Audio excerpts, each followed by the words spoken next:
everyone, welcome back to my channel, and today I have another interesting episode I want to share with you. This goes to top 10 apps that you must have once alive in China. There's no need for you to connect to VPN, there's no need for you to have VPN on your phone below this app because a Chinese app. As you know, most of international app has been blocked in China, so these are mostly common top 10 apps that you must have once alive in China. Number 1 is WeChat, and this is how the WeChat look like, and this is icon of WeChat. So WeChat is like the core of China, and everyone must have WeChat in China because through WeChat you can do a lot of the things, and even your money can be stored in WeChat. You can have shopping in WeChat, you can do a lot of things. So let me show you how WeChat work in China. Okay, this is the WeChat. And this is how it looks like when you open your WeChat. You can find this is message press, and you can just contact with different people, and these are your friend on WeChat. Or there's official account, you can just decide which account you might follow. This is our official account. I have my school account, so you can just decide which official account you should follow. If you need to add new friends, then it's here, you can add new friends. Or if somebody send you a friend request, you can see them here. Also, if you need to create a group chat and everything. Also, there's a moment where you can share your thoughts, you can share your lifestyle, you can share your business. As I told you, people, they do business is real moment. So this is how it look like when somebody share something on moments. So that is it look like. It's the same thing like the way you see on Instagram, people they're sharing. So this is how in WeChat is. So people might like, might comment or contact you. So moments are just your friends. So if you have more friends then you are doing business, this will be bit more nice. And as I told you, like there's a WeChat Pay. There's a WeChat Pay, and here, sorry, my password. Yeah, this is WeChat Pay, where on the WeChat you can do everything. As I told you guys, you're supposed to have WeChat because it's a core in China. So here you can just top up if you need more money through your bank account, because you need to connect your WeChat with your bank card, as you can see here. So you can just top up or can just withdraw if you need to withdraw money from your WeChat account to your bank account, as you can see there. Then there's the mobile top up. So if you need to recharge your phone, then you can do everything in WeChat. If you need to look for the weather, QQ Con, also LAR and flights. So if you need to order flights, if you need to book your flights, then here you go. You can just type where you need to go, then you can just order your flight, your train ticket. Also you can just buy different things. You can just order food, movie tickets, local business, used goods. So as I told you, WeChat is everything. If you need to book different hotels, here you can see different hotels. So if you need to see your posts, you can see your moment, how it is. There you can just see, and you can just set if you need people to see it for 3 days, or need people to see for 6 months or 1 year. So here you go, this is your post, and here is the settings and everything. So I hope guys you understand how WeChat works. Number 2 is Alipay. Alipay, I can tell you, is the second core in China, as most Chinese also use Alipay, and there's other province they are using more Alipay than WeChat for paying. So in Alipay also you can store money, you can book for tickets, you can ask for taxi, and there's a lot of things you can do through Alipay. So let me show how Alipay works in China. The second app is Alipay, and this is how it looks like when you open it. So in Alipay it works like WeChat, but it has a lot of things to do. Like here you can just top up or withdraw, the same as on WeChat as we used to do. Also can just pay. Here you can just pay. You can just scan QR code and pay. And also on Alipay there's a lot of things that you can do. You can just order taxi, you can see the healthcare services that is around you. You can just send invoice. You can also see the overseas data. You can transfer. You can have ready packet on WeChat. You can have coupon. There's a lot of things you can do on WeChat. Even though you can track your package. If you order package on Taobao, you can track through Alipay. You can see where is your luggage is. So yeah, there's a lot of things you can do on Alipay. The third app is Taobao. Taobao is well known as the shopping app in China, and mostly people use it to do shopping in China. So for you to make a purchase in Taobao, you're supposed to connect Alipay. You're supposed to connect Alipay and Taobao together so that you can have shopping, because Alipay is to help you to make a purchase in Taobao. So it's pretty more famous app in China for having shopping. You can do anything you need in Taobao. I can show you how it works. Another app is Taobao, and this is how it looks like. This is how the Taobao look like. As you can see, the different clothes, so you can just make some purchase here. Yeah, in Taobao you can find everything you need. If you need to order everything, so as you can see, you can just make purchase. If you need to order, if you like, you can just choose the size and your location, everything. As I told you, you're supposed to connect it with the Alipay. Let's see.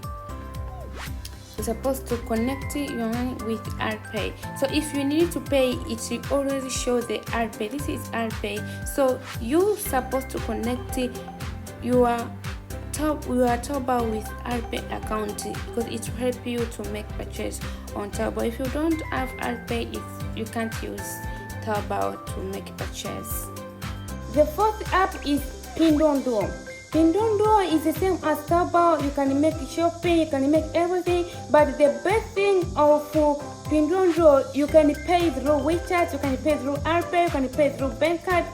There are multiple options of paying, and also it's more local apps, I think. So most people tend to use more Taobao than to use Pinduoduo, and most of them they tend to say that in Pinduoduo you can find more fake things, but they normally look like cheaper than in Taobao. But both of them, they work great. It depends with you, but most people they have more complaint in Pinduoduo. But to my side, it was working great. So Pinduoduo and Taobao are the same app for shopping. So it's better for you to have both apps in China, Pinduoduo and Taobao. This one is Pinduoduo. As I told you before, like Taobao and Pinduoduo are the same app for shopping, but they have different reputation to locals, because most people tend to buy through Taobao than Pinduoduo. They intend to say that Pinduoduo has the more fake goods, so it depends with your experience. So this is how it is on Pinduoduo. But the good thing on Pinduoduo that you can do is, in Pinduoduo you can make purchase in a different way. Let's say I need to buy this, so the different way I can make a purchase. Like here there's Alipay, also there's WeChat, so I can buy it through WeChat, I can buy it through Alipay. That is quite different when I'm using Taobao. It's just require me to have Alipay, but in Pinduoduo you can make a purchase with WeChat, you can make a purchase with the Alipay, you can make a purchase with your bank account. That is mostly nice. The fifth app is Didi. Didi is pretty more common in China, and you must have it in China. This is to help you to order some taxi where you need to go. So the best thing of this app, it has GPS, so it can assess your location. You can just type and write where you need to go. You can just show it to a driver taxi, then he will take you to the place where you need to go. So just show you the price and the kind of car that you need. It depends with the kind of car that you need to pick you up. So it's most common app in China, and this is how it look like. It's Didi, and this is how it look like. So like always allow the direction.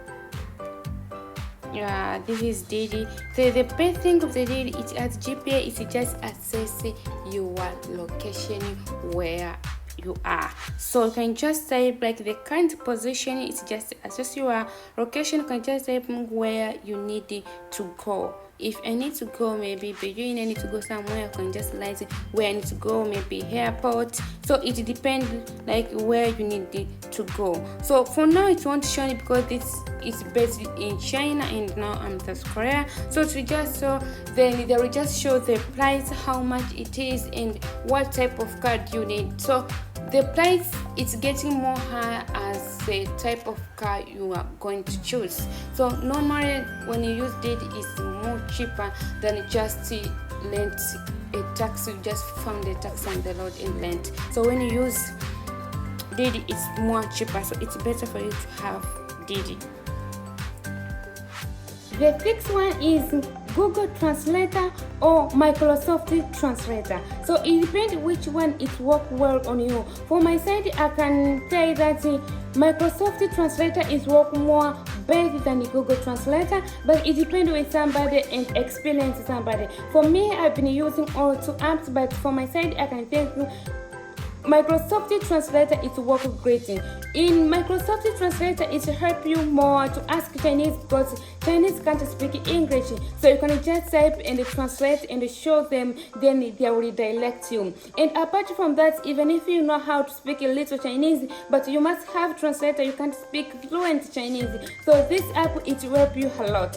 And at the same time, you can find different banners. So you can just take a picture and translate it through Microsoft Translator or Google Translator. So these are most common apps that you must have in China. The third app that you're supposed to have is Pleco. Pleco is normally known as the dictionary where it translates from Chinese to English, and most Chinese tend to have this kind of apps. It's more helpful for the beginner, it's more helpful for those who need to learn more Chinese because it translates and it tells you different meaning of the words apart from having only translator. So Pleco is good app for you to use and to improve more your Chinese. Even if you don't know to pronounce, then I think Pleco is the best app to use once alive in China. The eighth app is Baidu. Baidu is like the way we use Google, because you know that if you need to access Google, you're supposed to connect to VPN, and at times it's real annoying to use VPN in China because it can connect and disconnect automatically. So how you supposed to pay for the VPN? So mostly if you need to search for more information on the internet, it's better for you to use Baidu. Baidu is a Chinese app that you use to search like the way you search on Google. Or you can have Safari. Both these apps are most pretty good in China, and you can use it without VPN. You can access and you can use it search different information on the internet as the same as when you're using Google to search. So both apps are good and you can use it to search. The ninth app is Ofo. Ofo is pretty more common, but for Chinese and also some international students tend to use this app. This app is pretty more common, especially when your class is too far from your dormitory. So when you're late, it's just a matter for you to scan the bike and just bus up to your class. So it's pretty more good and you can use it everywhere. So the most important thing is you just open the account and have a deposit of 100 RMB or 150 RMB. Then after that you can just use it to scan just for 1 yuan. The last app I could recommend you guys, the 10th app is AliExpress. AliExpress I think is pretty more common, especially for European countries that normally use it as the shopping app. But also if you need to send some goods back to your home country, it's better to use AliExpress because they will take your goods and transport it to your home country rather than just having like Taobao, Pinduoduo, because those are normally transported in China. They are normally based in China and they are not transported outside of China. So AliExpress, it will help you to make orders and send some products back to your home country. Though you are supposed to pay for transport, it's not that much expensive than the way you could just buy maybe in Pinduoduo or Taobao, then you send yourself back to your home country. So these are most common apps that you must have once alive in China, and more helpful once alive in China. Make sure you download them. Thanks so much for watching my videos. If you have any idea, you have any question about living in China, anything, then drop comment down. Make sure you remember to subscribe and give this video a thumb up. Bye.